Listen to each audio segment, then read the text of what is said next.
Approach. What do I say? Let's think about this.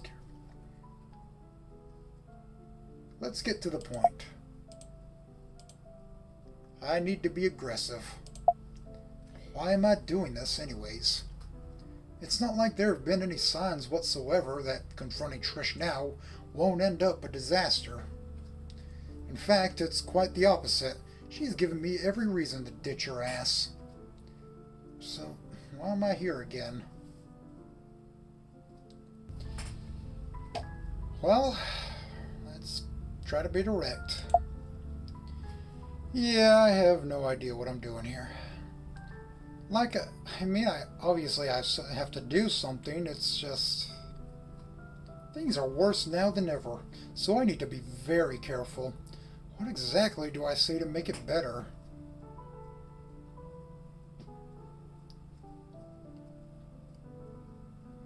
We gotta face reality sooner or later. If I'm persistent enough, if I manage to back her into a corner, maybe I'll finally get through to her. She can only lie so much, right? Okay, cool. I'll confront Trish, well, about everything, pretty much. About Fang, about her feelings for me, just everything. What's my endgame here? What is it that I want to achieve?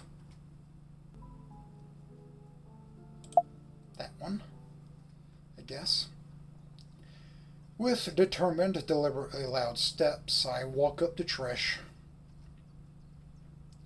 First, she only turns her head towards the noise, but then, seeing it's me, she turns to address me properly. She's already opening her mouth for a greeting, or to scold me, perhaps, or to make up another lie. I'm not having that. Oh, so there you fucking are. Wow, did you have to come this far for the fucking snacks? All the stores were closed, right? If you came here to be an asshole, you can get the fuck out of my face. I'm the asshole. Oh yeah, right. I've had so much fucking fun in those 4 hours running all over town like an ass. I was like, why stop now? Nobody asked you to. No, but guess what? I care about you. I won't make up lies and shit to confuse you. No, you're right. No, you're right. You're just coming after me day and night like a lost fucking puppy because your life is fucking worthless without me. If I'm so bad, then fucking go. Leave. I'm gonna live a normal life, and if you won't let me, then I don't need you around. Oh. Oh. Is that what we're doing? We're doing the or else. What the fuck is going on with the Actman? He's having a hard time putting in his phone number in order to play the game. I guess. Are we gonna do that now? Like, I don't know if that's just for the beta or what, but we're doing the or else. That's fine. I'll give her what she wants.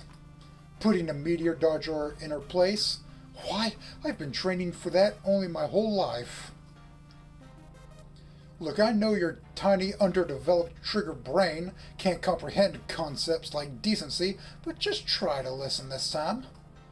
You fucking psycho little porch lizard.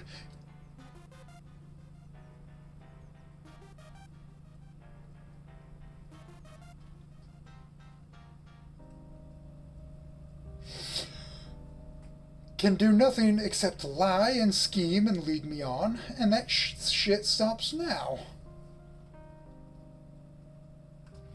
I don't know what your prehistoric cerebrum thinks a relationship is, but what we got, it ain't one.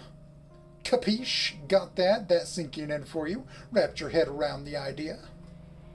You're a fucking menace. A stunted, horny bitch that needs me for a good dicking once in a while, so you can forget about driving your best fucking friend to her death.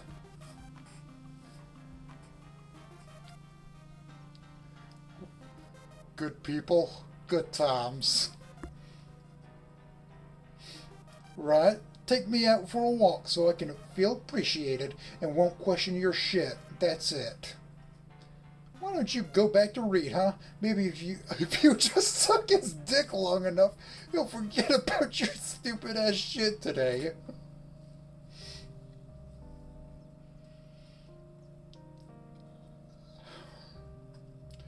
And who knows, in a year or two, if you do your best, you can off him too. Because that's the only fucking thing you know how to do. Play with people until they break.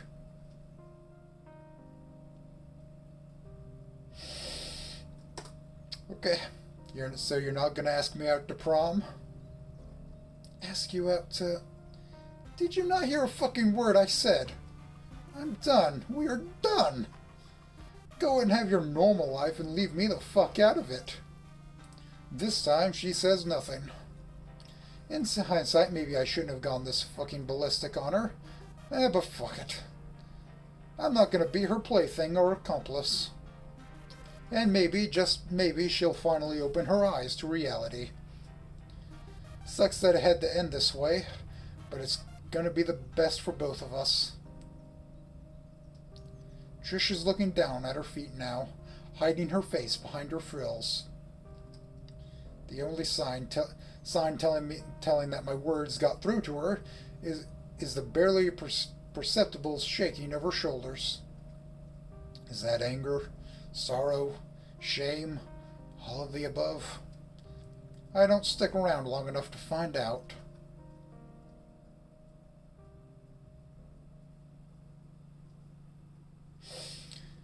People are just now leaving the auditorium, so I get lost in the crowd, hoping that I can trick Koldewski into thinking that I've never left. Once we return to the classroom, I make sure to take a look at the gardens from up here. Trish is gone. That's a lot better than seeing her bawl her eyes out, honestly. Ugh. I'm not sure if I could handle that. There are still a couple more minutes till the end of the period, and it looks like Koldewski is dead set on filling that with assigning us copious amounts of homework. I don't particularly care about any of that right now, though. It's not that I'm sad. I mean, I am sad. It's a weird kind of sad. I'm too worked up from all the shouting, so I don't feel like crying. But at the same time, I have a hard time focusing on anything other than the growing feeling of misery in my gut. That's heartache, I suppose. Heartache by the number. But it's all wrong. With the rational part of my mind, I know that Trish isn't my girlfriend anymore. If someone asked me, I could speak the words. I've acknowledged this as fact. And yet I know I won't fully understand it until I wake up tomorrow and hanging out with Trish, or calling Trish, or worrying about Trish, or really anything that has to do with Trish won't be on the list of things I can spend the day with. I won't be looking forward to spending time with her. I won't be nervously preparing for our dates for hours on end. Simply because these things won't happen anymore. I put my head down on the desk and let these dismal feelings wash over me as I wait for the clock to run out. Through the rest of the day, I keep a low profile, minimal even by my standards. About what happened between Trish and me in the gardens, well, I don't feel any better about it, but I don't feel any worse either. It's something that had to happen. At least that's what I'm telling myself.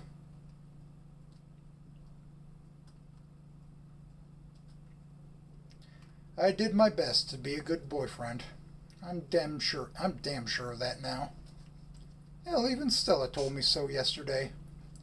The bad things about that have happened were all Trish's doings. She was deliberately hurting others, hurting me, so I've put an end to it. That's the long and short of it. As the final bell rings, I think about what I'll do with the rest of the afternoon, and with every afternoon from now on. I guess there's studying or playing video, shitposting, getting detention for torrenting anime.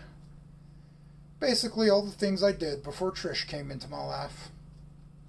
I wanted things to go back to normal, so in a way, I got what I wanted. My life will be exactly the same as it used to be, like none of this ever happened. And really, that doesn't sound all that bad. Like, yeah, having a girlfriend was nice and all, and I certainly would have preferred to smooth things out with Trish, but not having to deal with all this drama speaks for itself. I won't be bossed around and deceived on a daily basis. I'll get to enjoy my own hobbies again. I'll get to be a slob. I'll get to stay up all night and binge any series I want. I'll get to not stress about being fit or smart or social enough to please someone who wouldn't lift a finger for me in return. I'll get to be myself again. I did not expect it when I came in today, and definitely not after the events transpired in the gardens, but now I'm leaving school with a big goofy smile on my face, barely able to contain my excitement. Oh yeah, this is gonna be the shit.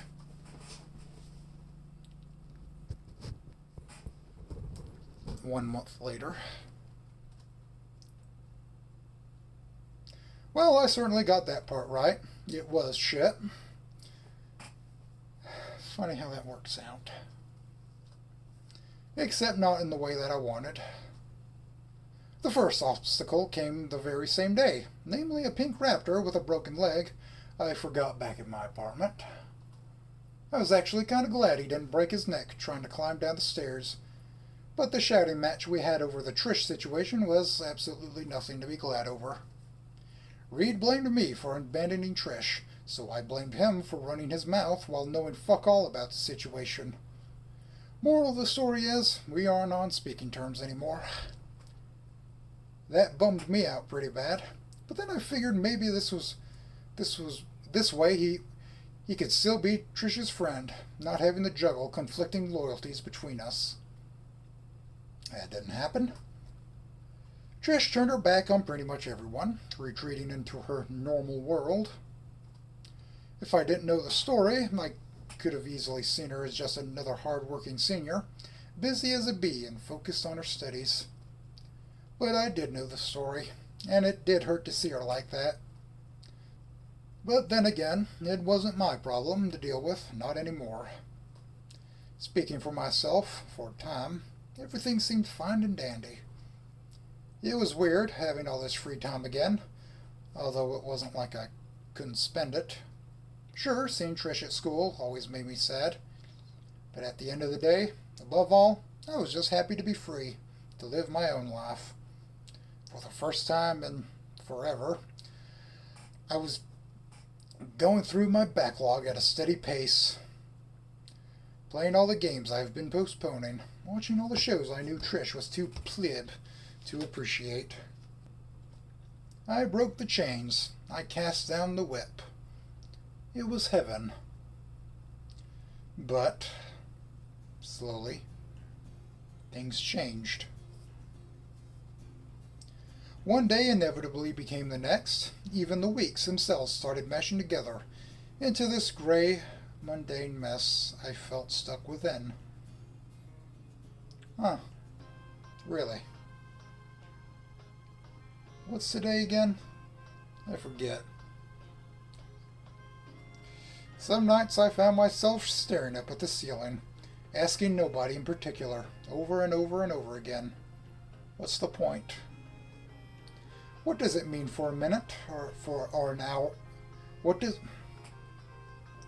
it mean for a minute, or an hour, or a whole day to pass if nothing changes?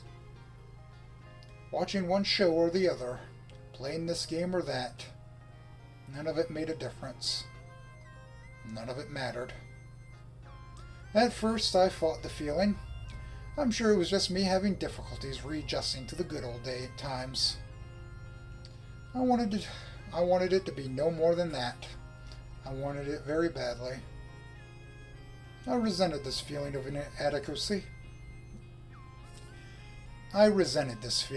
inadequacy. and I hated hearing Trish's words in my head, berating me like the ghost of Trigla's past. But the more I've struggled, the more I had to accept the facts.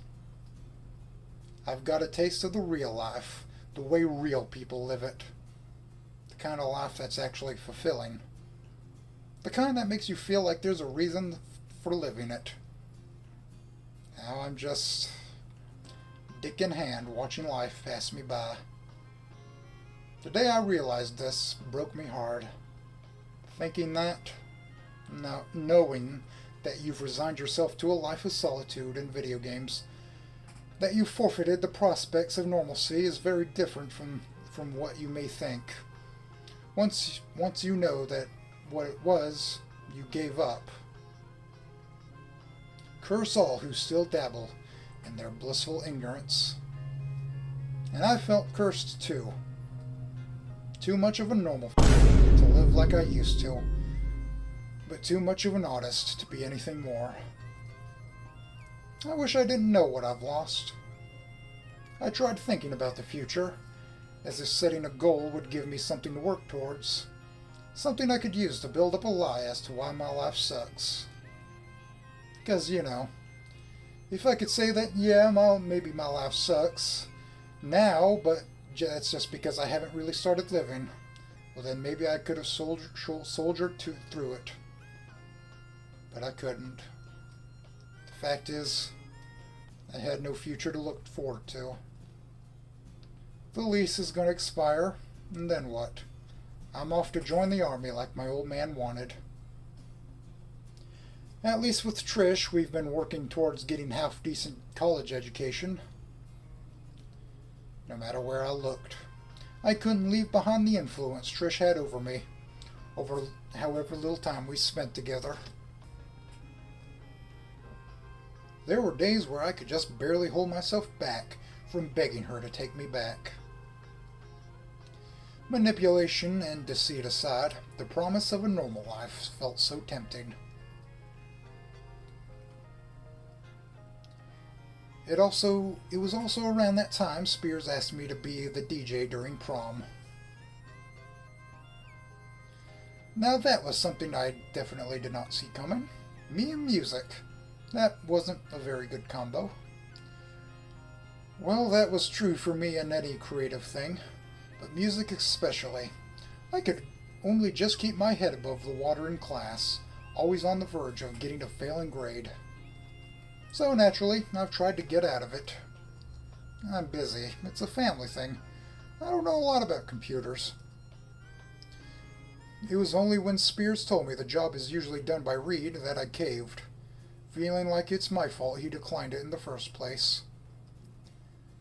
It's not like I'll have a date anyways. Which was pretty pathetic, because even little miss I wish I had a BF like you, Stella, had one. The same dumb jock I bumped into that one time. Nevertheless, I did the responsible thing and called my old man, asking him to lend me his suit. And apparently he did so gladly. Him and Mom must have misunderstood, and thought that their little boy actually found himself a girlfriend. I mean, they weren't exactly wrong. It's more off schedule. I didn't feel the need to correct them. It didn't matter. Nothing matters. None of this matters. None of this matters. Nothing. I'll be sitting behind a screen the whole time anyways. Then I'll come home, jerk off, and go to sleep. Highlight of my time at Volcano High indeed.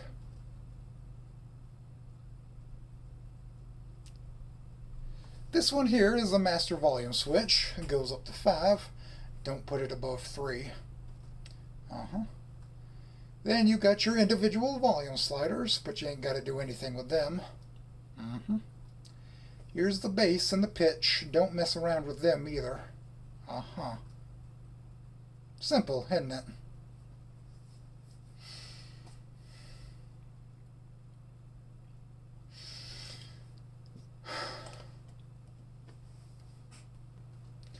Yeah. The playlist is automated. Started up when the principal's done with his speech. Then you ain't got to do anything with it. So is there anything I should do? Yep, let threads reach the bump limit when they break the rules. Sometimes there's threads that should be deleted, but they reach about 600 or 700 posts, and it's just, yeah, okay. I'm glad you. Why even take the position in the first place? Yep, talk them out of any damn song request because we ain't got the bandwidth with the stream going. We play what we got. And don't do anything about that neither. I'll handle it. Cool. So for the next 8 or however the fuck many hours, I'll get to sit here like a sack of potatoes and watch the oscilloscope jump around on the screen. Either that or watch everyone else having fun. Good thing I brought my phone, but Jesus, why do they even need a student as a DJ? Just a facade, showing everyone they're hip and with it. But they forgot what it was, and that what it is new and scary to me, and it'll happen to you. With a sigh, I resign myself to my fate and take a seat. Alright, let's take a look here. Standard media player, music files sorted into folders like slow, modern, bad, do not play, pop, etc. Out of curiosity, I look into the bad folder, only to find like 2 songs in there. They're both labeled Verm Drama, some band I don't know. Well, it's not like I'll get to play them. Not like I'll get to do anything. I quickly skim through the rest of the songs, but it's all ultra normal pure music, with the sole exception of a few oldies, for the teacher's sake, I presume. Man, I wasn't expecting I don't know, the sort of music I like, but I figured it's all gotta be slow song. But I figured it's gonna be all slow songs and shit. Like, oh my god, in Rock Bottom they used to play the Harry Pebble theme song on repeat at events like these. What? You're a pebble, Harry. I'm a what? Why? Is that a thing? Okay.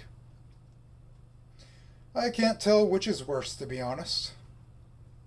I sigh again, looking for something, anything to occupy myself with. Let's reiterate all the things the technician just told me. Main volume switch goes from 0 to 5, sitting on 2 right now. Shouldn't put it above 3, so I'll just leave it as is. These are the, what did he call them? The individual volume sliders or something like that. But he also said I shouldn't mess with those, so I guess they don't matter. Here, these 2 smaller switches are the whatsits and the who cares. I won't get to use those either. There's a plethora of other sliders, buttons, gauges, and switches all over the board, but I guess I don't need to know about those. What else is there? Well, there's a bunch of cameras around for the stream, I'm assuming. None of them point in my general direction, so that's good at least. I mean, I didn't expect them to. Who'd want to watch the staff? The first few students are slowly trickling in, although mostly it's them peeking into the room and then leaving. Well, yeah, it's not time yet. There are still some members of the student council putting up the decor and stuff.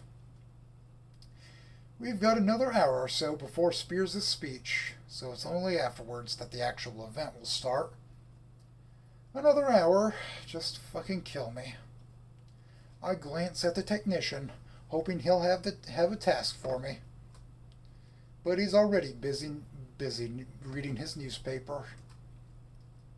Following suit, I whip out my phone and look for a thread I could derail. That should brighten my mood. Couple hours into the evening, and I'm already bored out of my mind. This doing nothing thing got old real fast. For a while I'd look for people I know, watch them dance and laugh and have a good time, but that's all they did. They danced, they talked, then danced some more, then talked some more.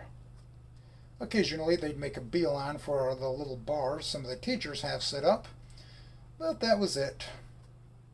How they didn't find it boring, I don't know. My only joy so far has been blowing off the song requests. Convincing these ass clowns to leave me alone at least required the most minuscule amount of creativity. That's until I figured out that all I have to tell them we're not taking requests yet, and they'd simply all go away. Nobody even questioned it. Like fucking lemmings. So with my very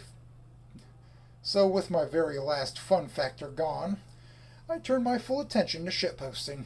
It was the only thing I could do. 3 hours in, and the loud thumping of the music is slowly shutting off all my cognitive abilities. My phone died a long time ago, so I can't even shitpost anymore. It's gotten so bad that I've had to wipe drool off my chin multiple times, watching the bars dance around on the screen like I've got tunnel vision. The air in the room is getting hotter and hotter too, and stinking of sweat with all these bodies inside. There's a window next to me, but the technician guy won't let me open it. Says he doesn't want the rain to fuck up the electronics.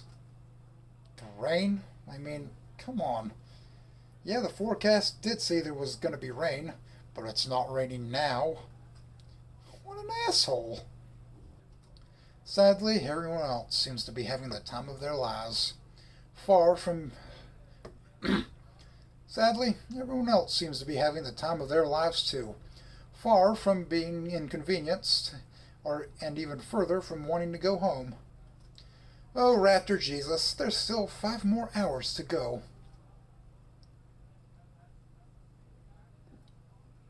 That long?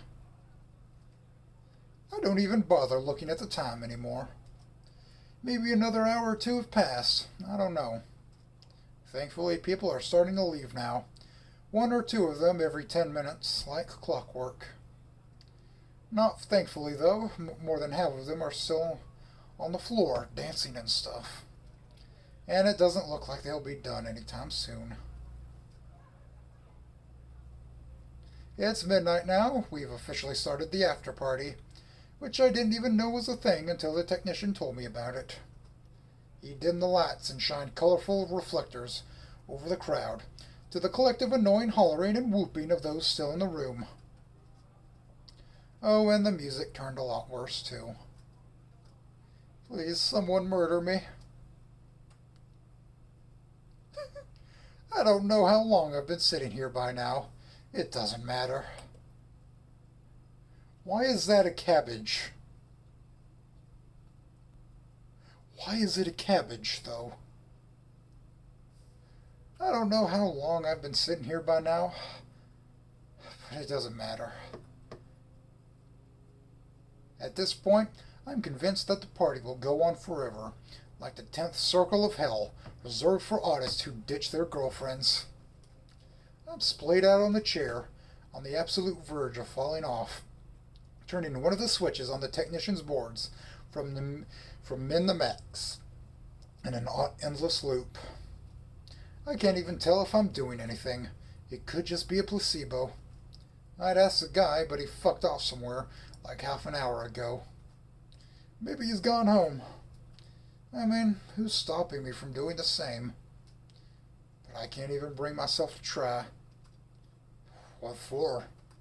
As I said, all I'd do if I went home was to jerk off and sleep.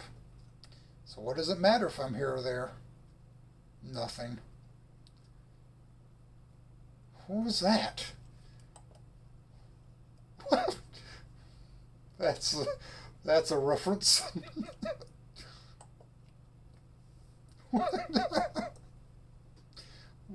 What was that? Did I just hallucinate that, or... There it is again! What is... Huh? Is someone throwing stones at the window? They'd better not be. If one of those fucking rocks comes through the glass and fucks up the technician's stuff, he'll have my head. Of all the things to break the monotony of the night, why this?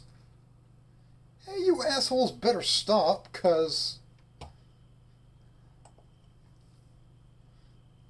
Wait. Is that... Can't be. What the hell? Instead of answering, she pelts another rock at me. The fuck? Hastily, I close the window, practically jogging down into the parking lot. I'm too confused to even begin trying to make sense of the situation. Out here, the air feels much fresher, and quite a few degrees cooler, too. And thank God for the wind, even if it's just the herald of the coming storm. Just another minute, and... What is wrong with you? Throwing rocks. For real. Yeah, sorry. Are spears more your thing? Hope I'm not culturally appropriating your... I came to apologize. No wonder this was going on for so long. What now? Am I hearing things? You know, I have a perfectly good phone you can call. Yeah, except you're not picking up, dumbass. Oh, wait, shit. My battery totally died like 4 hours ago or something. Still got that special way with words, I see. Whatever. Is this even happening? Am I dreaming? That seems to be the only logical explanation. The party was hella boring, so I fell asleep. No, I'm really here, Annan. Hearing her say my name makes me flinch. At the same time, something inside me stirs. I couldn't explain what, but now I feel more awake. Well, less questioning whether this is a walking nightmare or not. So, you're here to apologize. Right. I take a good look at Trish.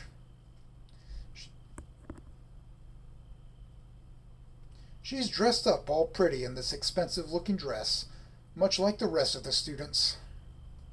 Weird. I didn't see her inside. Nice suit, by the way. Did you get it at the suit store? Did you get it at the dollar store or something? You don't look a day over 12,000. Yeah, it's dressed for the occasion, right? You do look, you know, nice. God, this is so awkward. I mean, she does look nice and elegant, and honestly, the tight cut of her dress is quite alluring, but... Oh, that's shift. How about we just get to the apology part? Do I even want to hear it? I'm not even sure why I came to see her. Guess I simply wasn't thinking. Because honestly, now that I give it the most minuscule amount of brain power, I'm fast reaching the conclusion of fuck this shit. I'll give Trish a whopping 10 seconds to get her story going. Then I'll see if it's worth listening to. 10, 9. So, it's weird to see Trish like this. Not only the dress, but she looks so vulnerable. 6, 5. She hasn't been this way since the memorial, pretty much. There's still all sorts of emotions written across her troubled expression. Pain, most of all.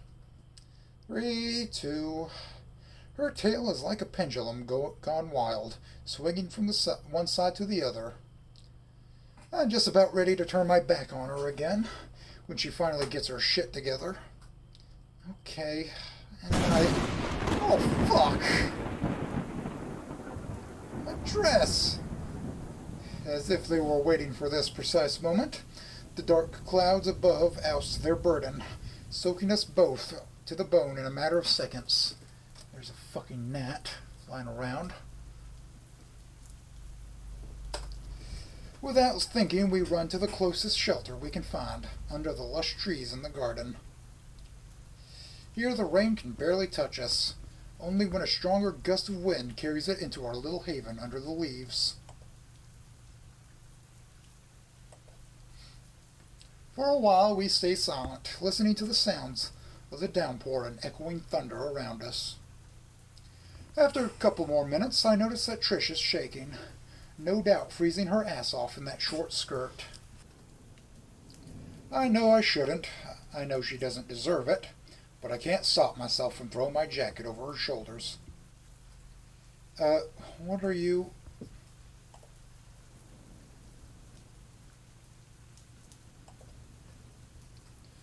It takes her by surprise at first, but then she calms down, accepting the gesture. Even in the dim light, I can clearly see the tint filling her face. You didn't have to, big monkey. I don't say anything. It's not like there's anything worthwhile I could say. I wasn't looking forward to hearing Trish's stupid apology in the first place. But now, unless I want to risk Dad's suit getting absolutely obliterated by the elements, I'm stuck here with her. Might as well hear her out now. But if I'm going to have to endure what I assume to be a feature-length play that's unfun for the whole family, I'll just get as comfortable as I can. The best option seems to go sit on the ground by one of the trees. Once I've heard this is actually a stupid fucking thing to do in a thunderstorm, because lightning could strike the tree, but I don't really care. Trish, on the other hand, seems to have a different idea. Oh, come on, you'll catch a cold. Like I give a fuck.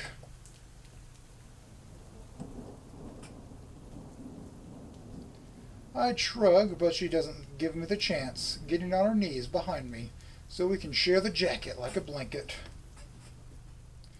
This is extremely awkward.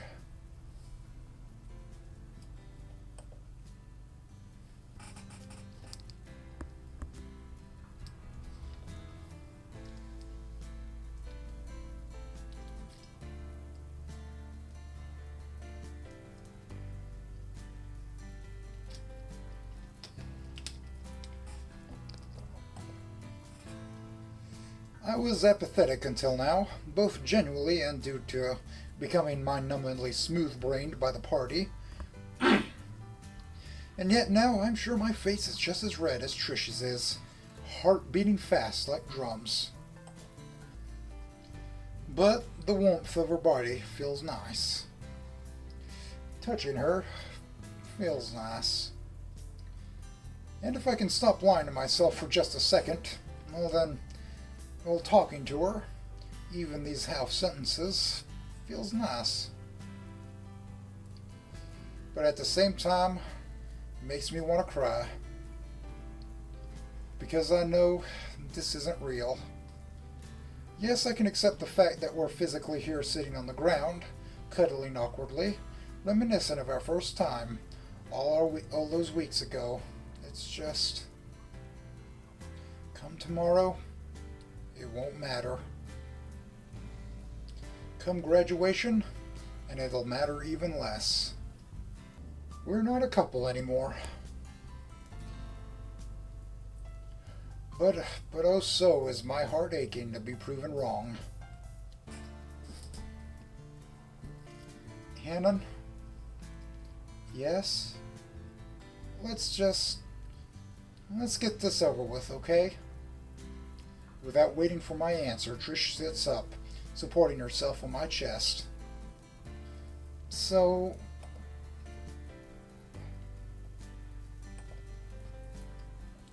look, Hannon, you're a big fucking retard. And don't you forget it.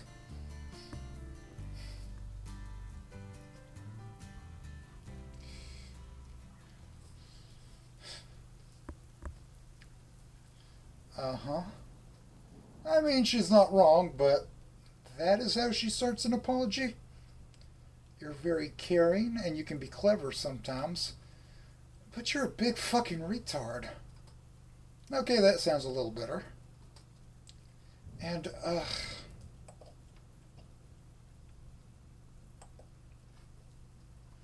I'll just say it, okay? Okay. I didn't love you.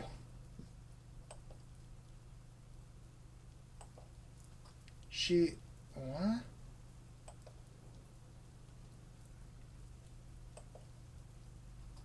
That's... I enjoyed your attention, really. It was stupidly lovey-dovey and made me feel like a princess. And you know what? That's what I deserve anyways. But what's more important? I needed you to be a retard. And don't you forget it.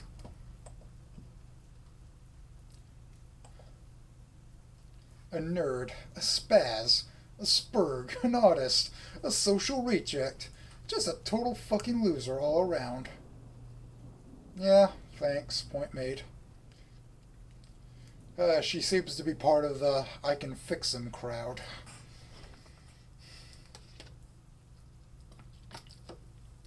Not that I mind.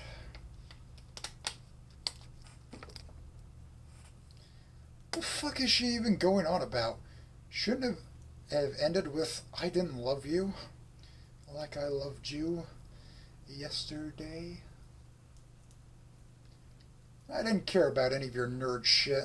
I mean it all. I knew you'd be head over heels about me, about any girl, honestly, so I only had to play along. But, like, come on, anime, video games? Seriously, just what world do you live in where a girl would be interested in that? Not like your socially impaired ass would know. I really don't get how you ever thought we were in the same league. Anyway, well, I needed you to be worse than me. Because... She takes a deep breath and looks away. Shoulders slumping as her confident shriek comes to an end. Meanwhile, my heart has basically stopped. If I could feel anything right now, I'm sure I'd want to curl up in a ball and cry. I'll curl up in a big ball, and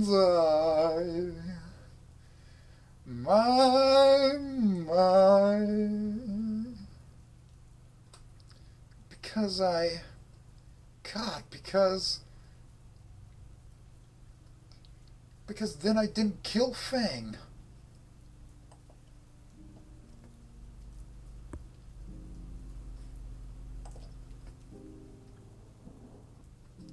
There, I said it, okay? What? Don't you get it? If you're the biggest, most stupidest monkey around, and I can still fix you, I was right.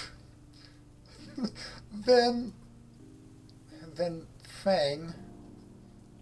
Oh, now I get it. If she could fix me, if what she does is helping others, then it wasn't her influence that drove Fang to... That still doesn't make me feel better. And then... Wait. Then what the fuck for... Why did she push me away? Why all the denying Fang thing? So... But... Yeah, I know. Like, geez, I'm not an asshole. There's a debate to be had about that. You could have fooled me there. Look, I know I was hurting you. So I figured if you'd go away on your own, then it wouldn't collapse her little house of cards.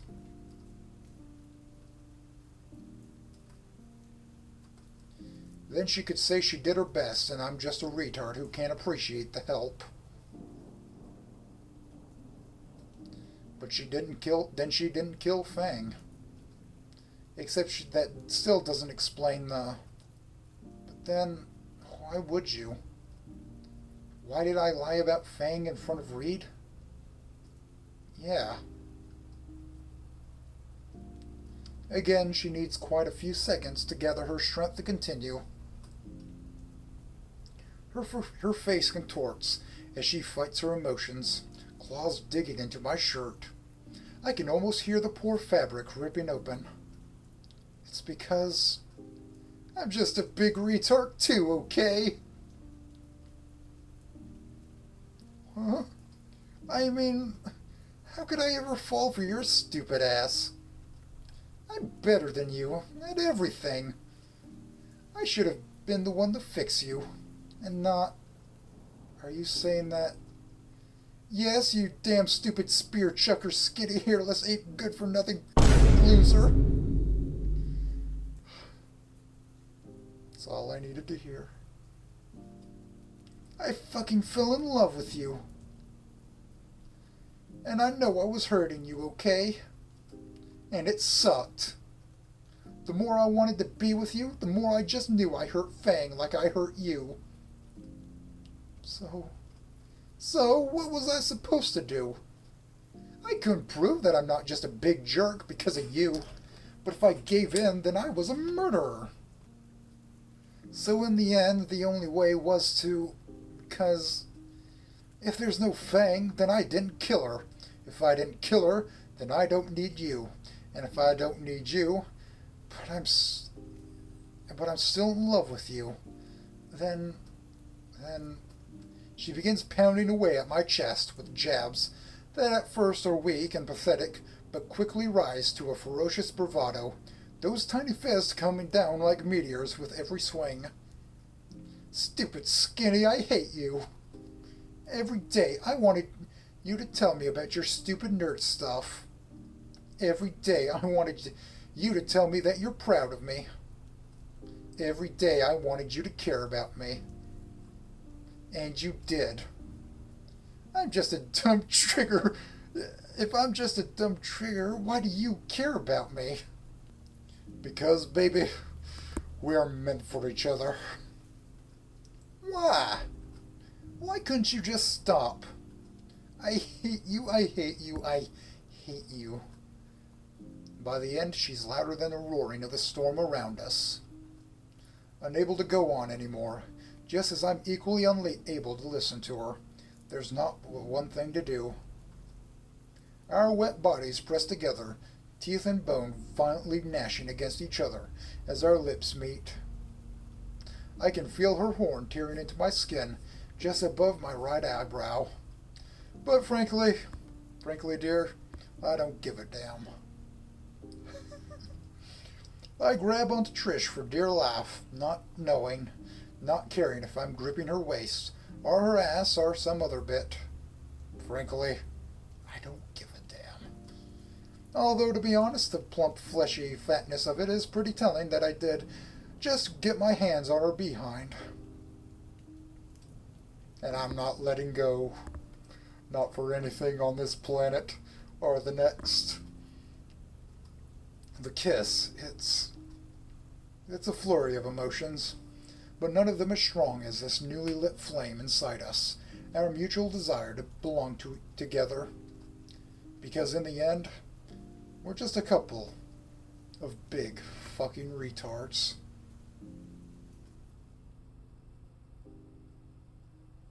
We end up swapping saliva for quite some time yet, afterwards settling for a chain of light, short pecks at one another until we catch our breaths.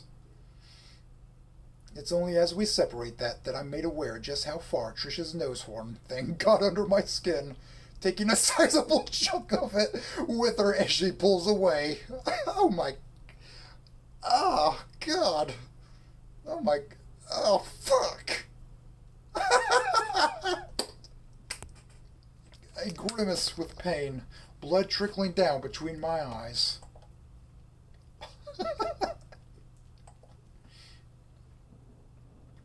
Shit, you stupid... Why didn't you... Come on, inside. God. We'll get you an ice pack. An ice pack? Don't you mean bandages or something? Well, I don't fucking know what you damn skinnies need when you're soft fucking fragile bodies. I sigh, using the cuffs of my shirt to wipe the blood off my face. Only to have Trish immediately pull my arm away, flabbergasted with the idea of ruining the pristine white fabric. Just, geez, are you literally brain dead? That stain won't ever come out. So what? So what? Can you not be a dirty caveman for like 5 minutes? Inside, now. Okay. We didn't find an ice pack, nor bandages. What we did find was an intoxicated Stella and co. leaving the party for another one. Some beach bonfire, though, thing. Seeing us together again made the girls so happy, or perhaps it was the alcohol, that they simply insisted we join them. And we figured, why not? With the end of the school year looming over us, maybe it was our last and only chance to fool around so freely. Although Trish did excuse us for a while so that I could patch up my forehead, and she could get her guitar still laying around in my apartment. And, for some other stuff, too. As such, the party was already well underway as we got there.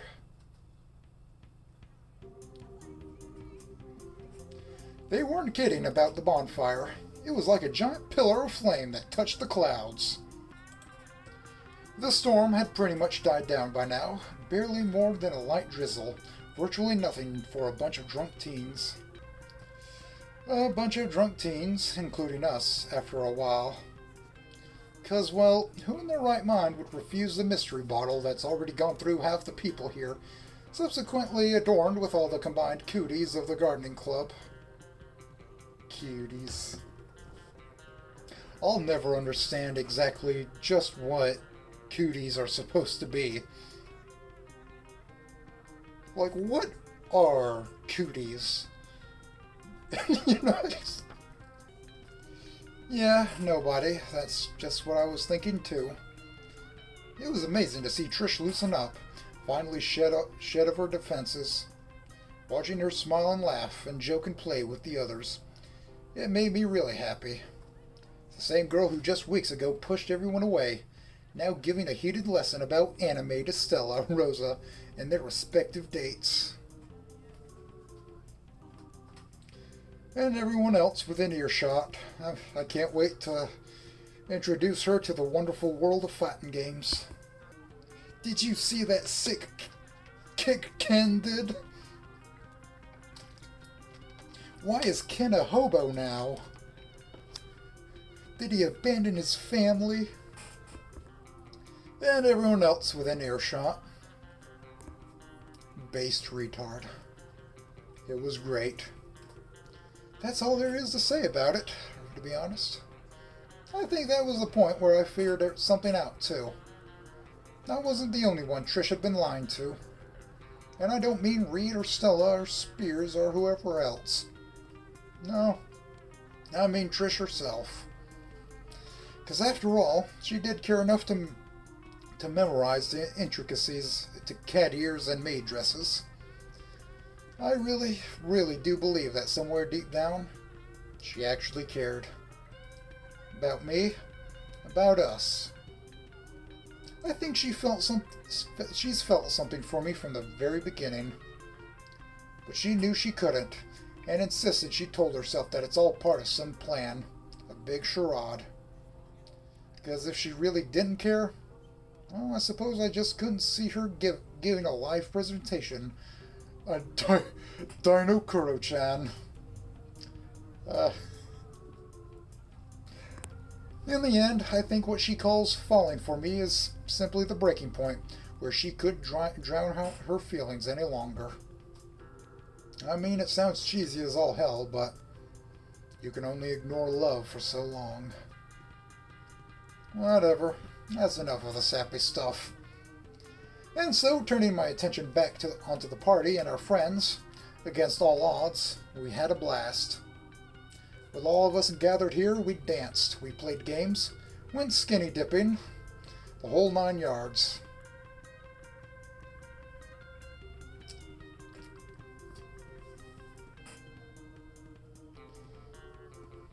Well, I got to see the whole rainbow colors of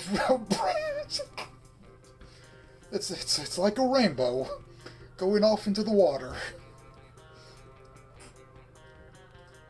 In fact, we partied so hard that the dawn found us still awake, although barely. We are now sitting at the end of one of the piers, tactically distanced from the snoring heaps of drunk dinos, legs dangling down into the cold water. What is that? What is that supposed to be?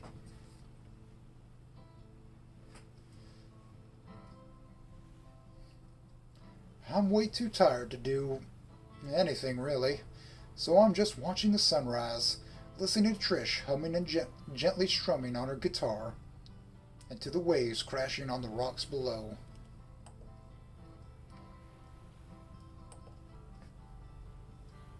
It's an incredibly cozy and comforting feeling.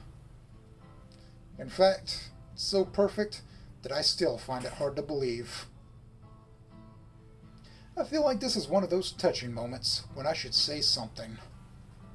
Oh yeah, go ahead.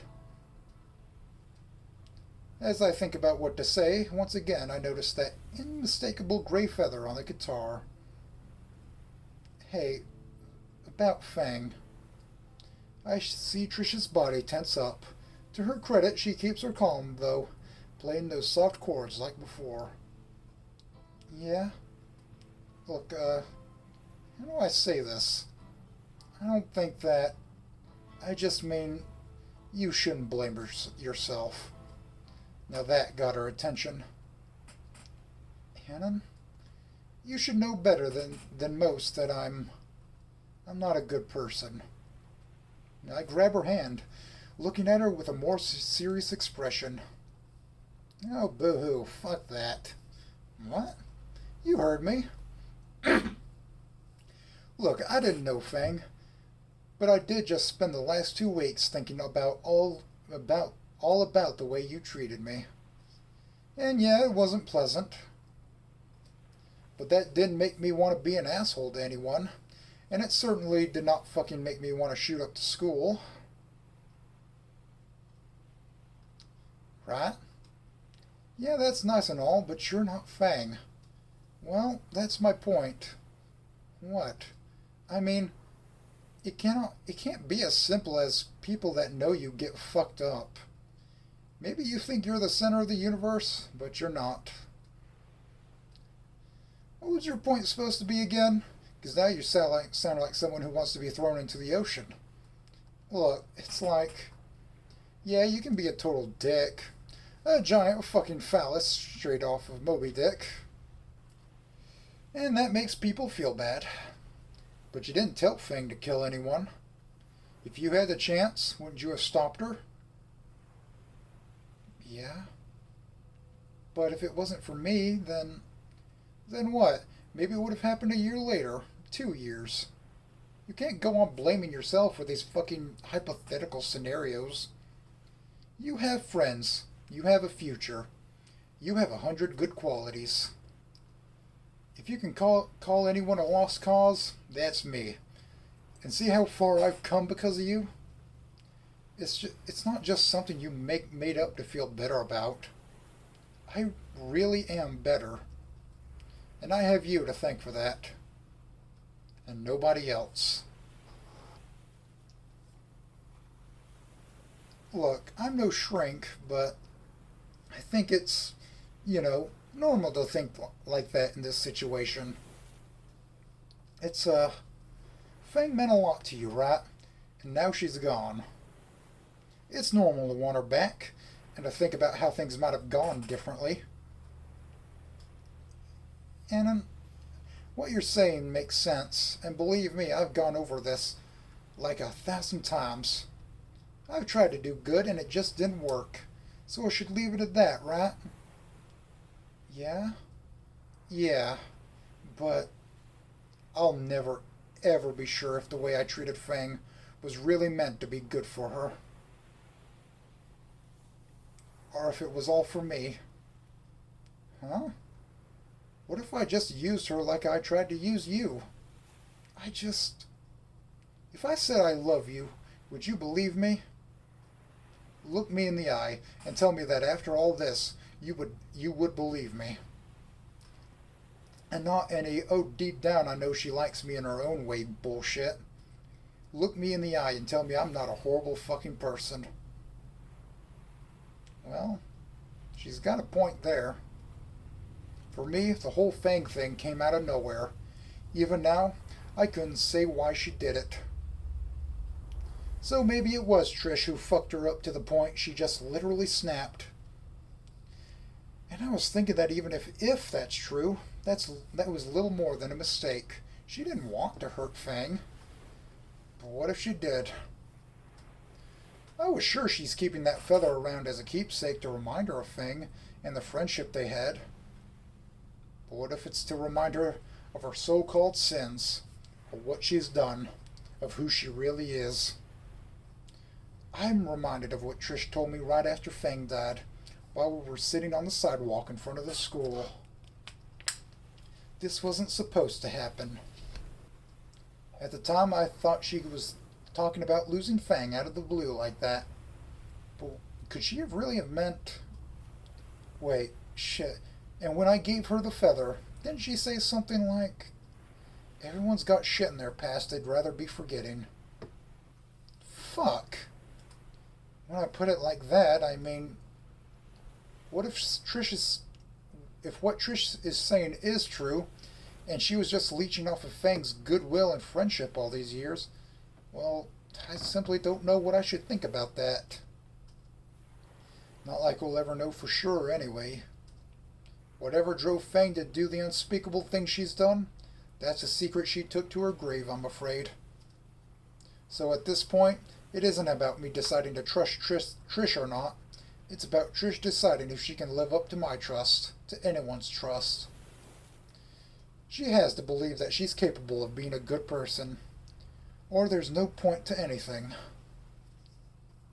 At any rate, we're not going to work this one out, not here and now. I can't solve her problems for her, but I can give her the chance to figure them out for herself. Or to figure herself out.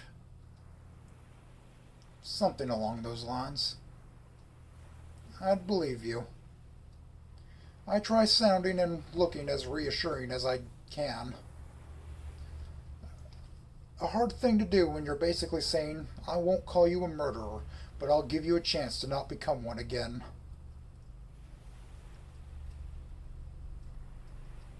I love you. That certainly didn't sound remotely as good as I thought it would. You big monkey. That's better. Oh. Even if that smile shouts being forced. And now, to seal the deal, I love you too, Trigger. Caveman. Porch lizard. That's still the worst one. You do know f***ing got nothing to do with being human, right? No, but it has everything to do with being you. Did I seriously fall for that again? How? That's because you're a retard. It's very easy to trick stupid boys like you. Sure is. Gee, thanks. Alright, let's try to steer this conversation back towards just chilling on the beach.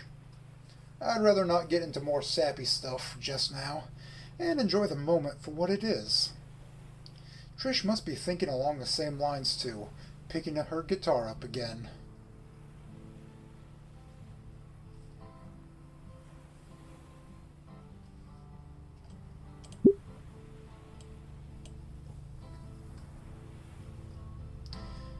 That said, though, what she just told me makes me wonder about something. Hey, you know, did you, ever date anyone before me?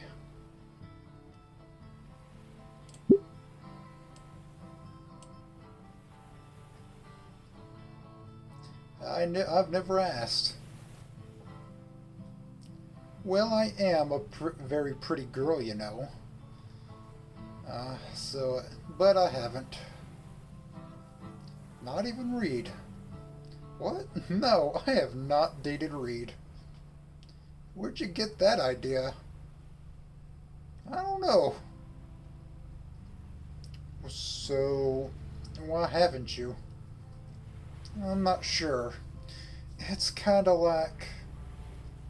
Nobody seemed good enough to give him a chance, I think. I certainly wouldn't have looked twice your way if it wasn't for... Well, you know. Oh. Don't overthink it, okay? Huh? Maybe I wouldn't have given you a chance back then, but I'm glad I did, alright? And I want to stay with you. I promise. Sure. It's just like... so weird to think I've fallen for the live version of you. Things are going to change now, won't they? I mean, do I even really know who you are? I don't even know your full name. Not to mention none of this would have happened if Fang was still alive. Isn't Trish enough?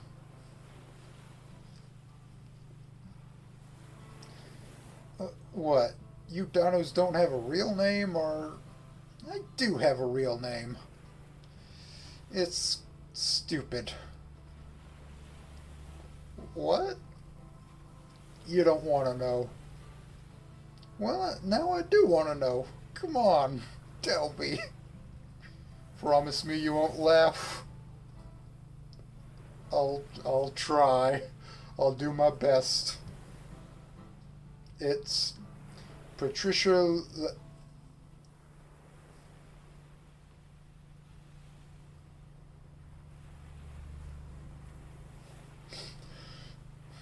Doing my best. Patricia Lettuce. Or whatever.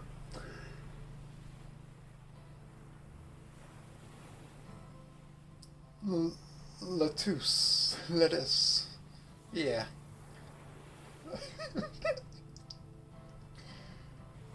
Yep. Lettuce. Are you serious? What's your middle name? Indigo? Look, I'm a Herbie, okay? Lots of us have retarded names like that. You asked, so... Yeah... Okay. I didn't expect it to be this hard not to laugh in her face. And about that other thing, I'm not schizophrenic, if that's what you're asking.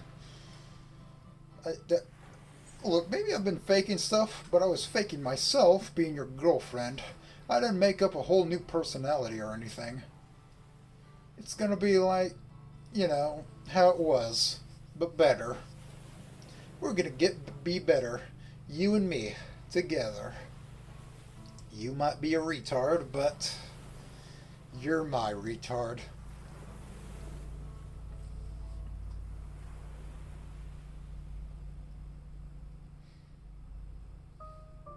So I was. And Trish was mine. Our relationship never exactly turned into one of those meant to be perfect high school romances people claim to have.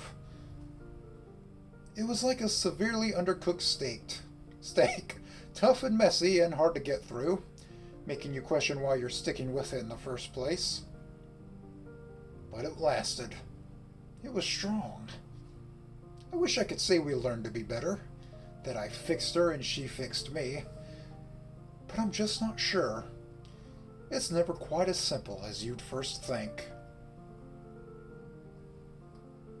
Trish, well, she had to adjust to her new reality, one in which she's not the supreme matriarch of the whole galaxy, or something, I don't know. She had to get used to admitting the needs for support, to ask for help every now and again. She didn't have to be this infallible miracle dino, to be worth something. She could just be herself, and be fine with that. Conversely, over time I figured out that I couldn't be a no one any longer, that I couldn't just cruise through life under the radar, that I had to take a stand, to get out there and make myself be seen and heard, and to be normal while doing so. I never did give up my old hobbies or interests, my very own self, but I've changed, for the better, I hope. I still have my doubts if we actually are better off. There are just so many things we both know we suck at. It's just... I guess knowing that there's a problem is the first step to solving it. That's how we have approached life, bit by bit, supporting each other through many a hardship. It wasn't an easy road to tread, not for either of us. But we made it. We both got into college, and we got semi-decent jobs. We started renting on our own, we married, and shit, we even had a kid. Instead of 20 of them. One's good enough. That's actually the reason why I think there's hope to us. Because when I look at our little Amy, I just know there must be something we did right to get here. In fact, some 5 years after our miracle child was born, I'm now sitting here again in the hospital hallway, awaiting the birth of the newest member of our tiny clan.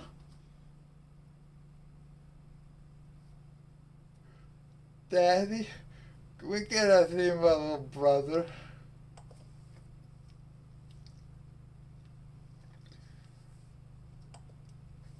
Oh, goodness. Soon, darling.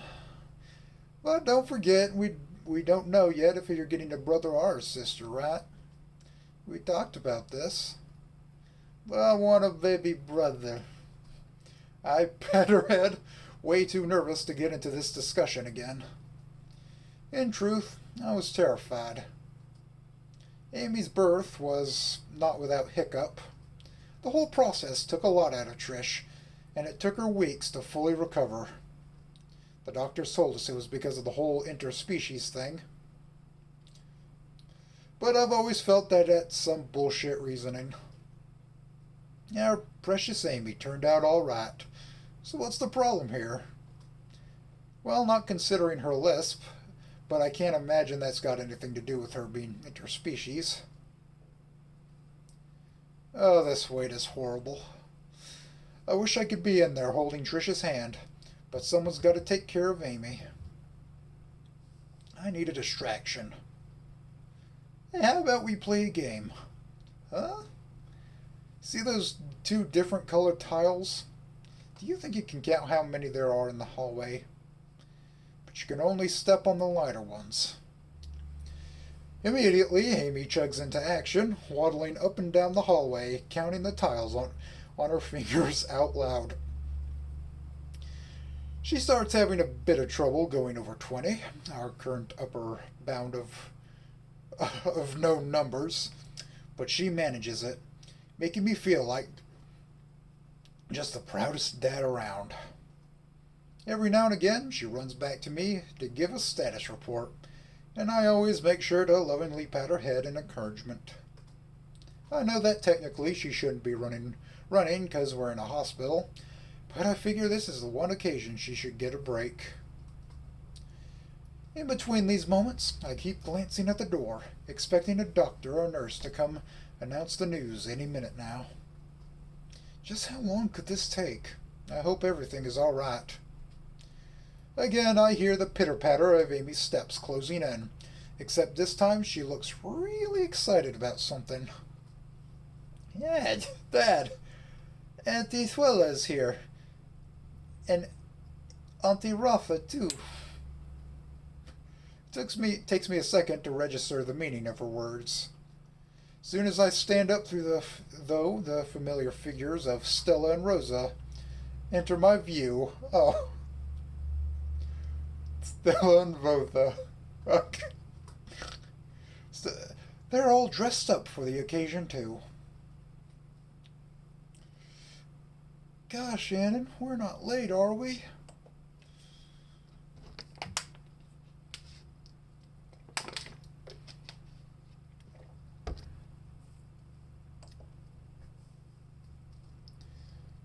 Who's this little angel over here?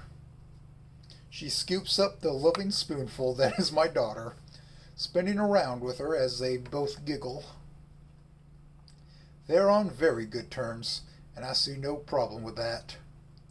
Rosa, on the other hand, remains more serious. Anon, how's Trish doing? She's been in there for a while now. But is she going to be okay? Yeah, I'm sure it's going to be fine. Good, that's good to hear. I wish I was truly as confident as I sound. Turning my attention back to the other two, I note with a smile that it seems Stella has already been recruited to be a tile counter. Well, that's just how these reunions usually go. I get so caught up watching them that I don't even notice another body entering the fray. Hey, guys. With Rosa, we turn to read in unison, going through the pleasantries.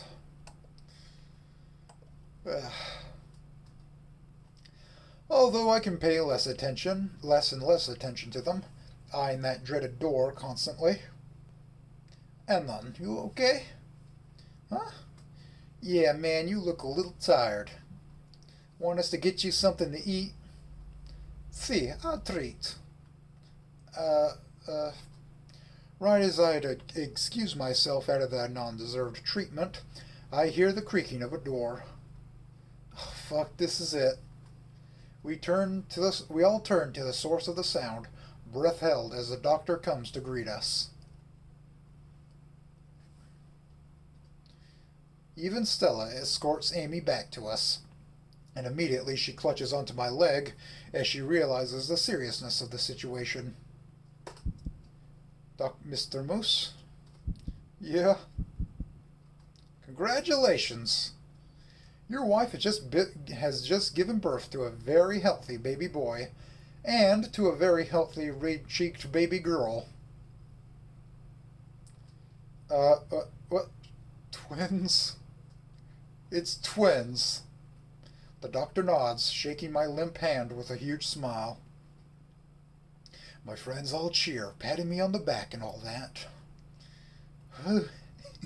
Hey, man, congrats.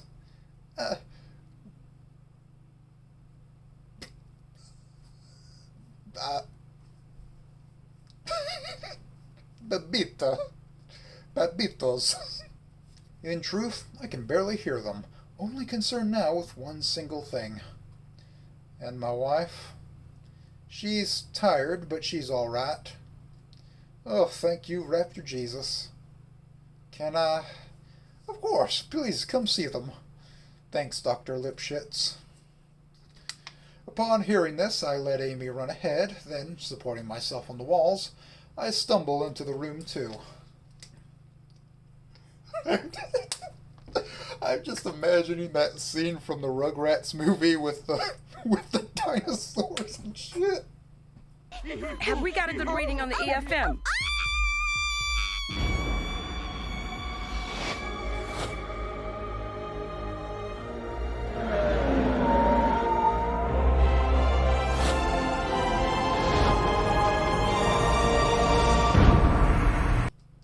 My head is spinning like crazy. Twins. We're having twins. Oh, Daddy, come meet your new family. God, they're so tiny.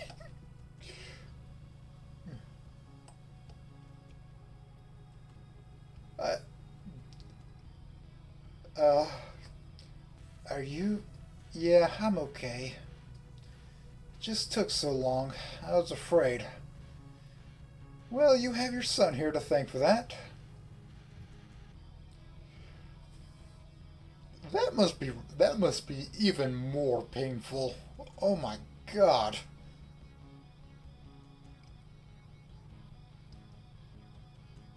Oh, and like with the pterodactyls with the head crest. Oh my God. And the wings and the tails and oh my Lord. That must be even worse. When you're about that size. Not even born yet, and he's already a troublemaker. What happened? Oh, he just thought he's gonna come into this world butt first. Your daughter? It's been a breeze. Well, I did figure it's your stupid genes after all. Big monkey. Though, through the unabated, albeit unheard, protests of the hospital staff, the others crowd into the room, all cheering for us, congratulating Trish, each after the other. For a second there, she gets a little overwhelmed, visibly unprepared to handle the fanfare. I cannot suppress a short, relieved laugh, just so incredibly happy that everything turned out the way it did. And having twins, I simply can't wrap my head around that. But I know we'll manage. We've come a long way, and while we're far from perfect, I wouldn't for the life of me wish for things to be any different. Not one bit. Ending 3 of 6. Wounds healed. Okay, well, it seems that there are no other endings. It's just the 3 endings. For right now, it is an alpha, as stated before.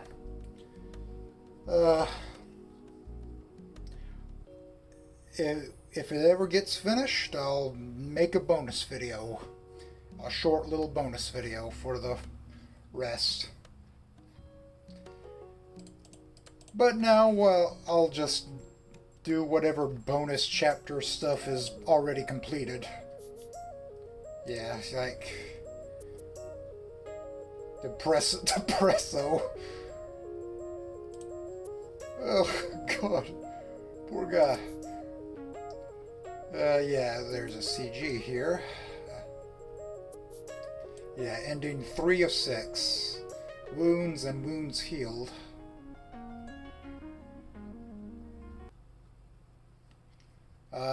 On the rooftop. The following scene is the canonical step-by-step reenactment of how the rooftop scene happened in this universe. This may get graphic, reader discretion is advised, a purple trigger warning is hereby given.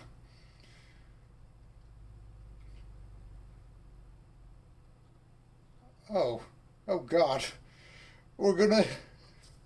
No, it's gonna end on a depressing note. No! Fang, stop. You can't stop me, Reed. No one can. I'm done. What the f... My heart is full of darkness, imprisoning me. But I can stop you, and I can save you. Because the flashlight of my friendship outshines any darkness. I can fill your dark heart with light! No, you don't understand.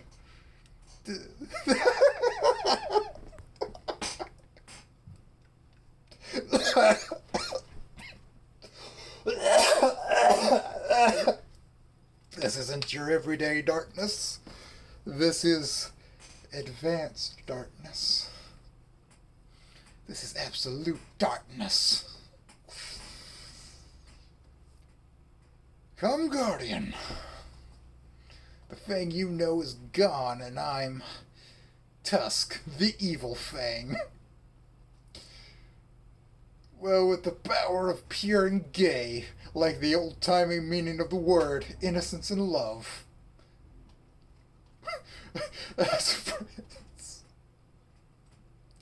Well, with the power of pure and gay, like the old-timey meaning of the word, innocence and love, as friends, in my soul I can pierce that too. But with my special move, I'll get you. Nuggy, sure you can.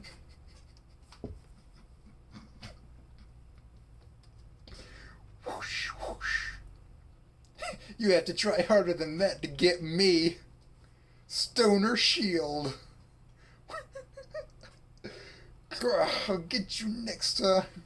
We'll try some of this. Wings of Despair. Oh, Nani? No, not the Wings of Despair. I feel my power slipping away. Yes. Yes. Feel the despair. Feel the abstract feel of the unironic ironic feel of not having a cutie pie dweeb skinny BF. Feel. No, not the abstract skinny BF. Dusk, you evil genius, you've done it. That's my only weakness.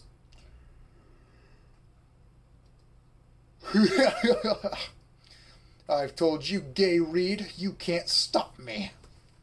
Ugh. I kneel, Fang Sama.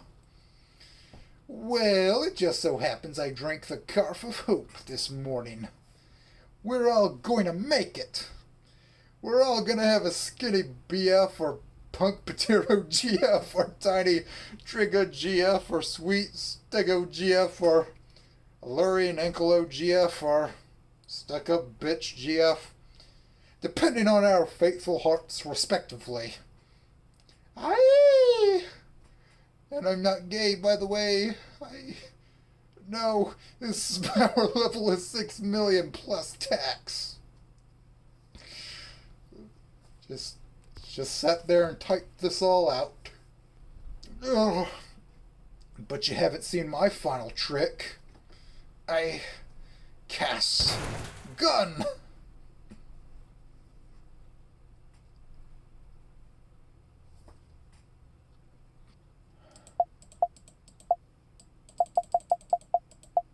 Oh well, I guess I'll see you for the bonus chapters video for this. And then after that we have the other mod that had the trailer. That one, yeah. And hopefully by the end of this year, the actual game, Goodbye Volcano High game, will actually come out, and hopefully I Wanna Hug That Gator will come out too. I'll see you in the future, I guess. So, yeah.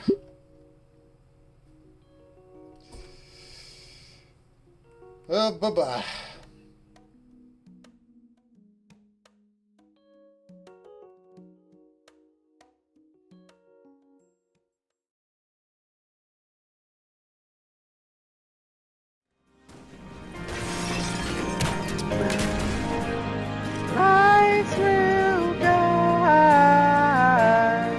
Enemy sentry gun inbound. Enemy care package incoming.